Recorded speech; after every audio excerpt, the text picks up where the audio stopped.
সামনেই জামাই ষষ্ঠী, আর সেই উপলক্ষেই আজকে আপনাদের সাথে শেয়ার করব একদম ভিন্ন স্বাদের অথচ ভীষণই সুস্বাদু একটি মাছের রেসিপি। আজকের রেসিপি মৌরি কাতল। তৈরি করা ভীষণই সহজ এবং চটজলদি তৈরি হয়ে যাবে।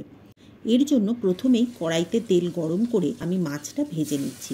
মাছের মধ্যে আমি কোনো হলুদ মাখাইনি, শুধুমাত্র নুন আর লেবুর রস দিয়ে মাছটা মিনিট 15 মাখিয়ে রেখেছিলাম।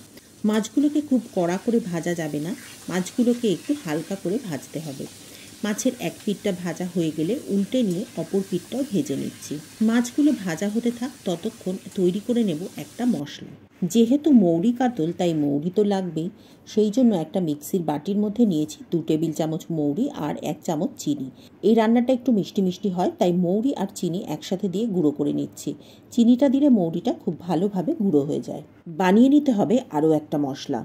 নিয়েছি একটা বড় সাইজের পেঁয়াজ, যেগুলো আমি ছোট টুকরো করে কেটে নিয়েছি, আর এর সাথে নিয়েছি 3-4টে কাঁচা লঙ্কা, 2 ইঞ্চি সাইজের একটা আদার টুকরো। এবার সবগুলোকে একটা মিহি পেস্ট বানিয়ে নিচ্ছি। এবার এর মধ্যে মিশিয়ে দেব আগে থেকে বানিয়ে রাখা মৌরি আর চিনির গুঁড়োটা। মিক্সির বাটির মধ্যেই একবার খুব ভালো করে মশলাগুলোকে মিশিয়ে নেব।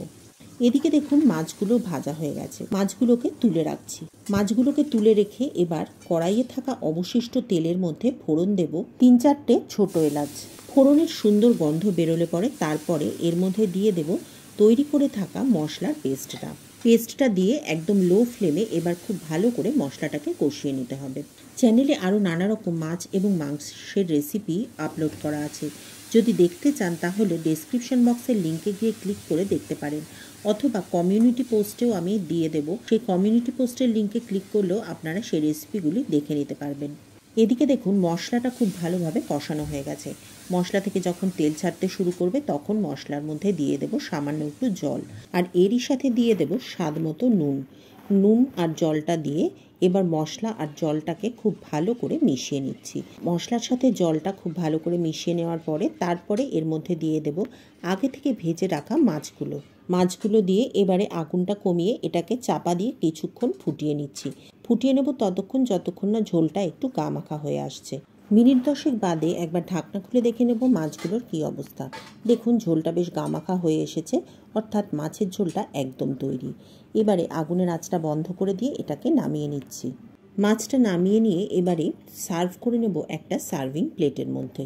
জামাই ষষ্ঠীর দিন একটু স্বাদ বদল করে তৈরি করতে পারেন এই মৌরি কাতল।